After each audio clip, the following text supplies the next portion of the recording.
বহুত দুখ লাগিছিল নিজৰ অনুভৱবোৰ নৈত উটুৱাই দিবলৈ।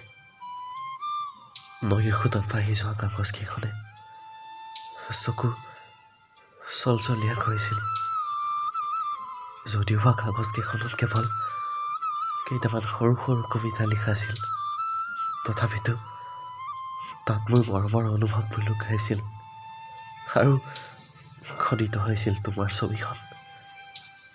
তাত তোমাৰ চেহেৰা বিৱৰণ লিখা নাছিল, লিখা আছিল তোমাৰ মৰম লগা মাতবোৰ আৰু হৃদয়ৰ গভীৰতা। তাত লিখিছিলোঁ তোমাৰ প্ৰতি থকা মোৰ মৰমবোৰ আৰু তুমি বিহীন মোৰ প্ৰতিটো বিষাদৰ ভৰসা।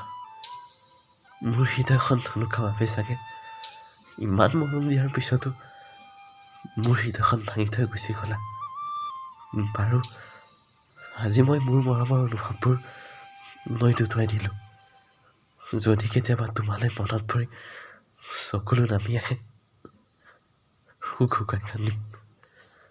কান্দিলে তোমাক ঘূৰাইতো নাপাম, কিন্তু হৃদয়খন পাতল হ'ব, কাৰণ তুমি মোৰ জীয়াই থকাৰ প্ৰেৰণা আছিলা।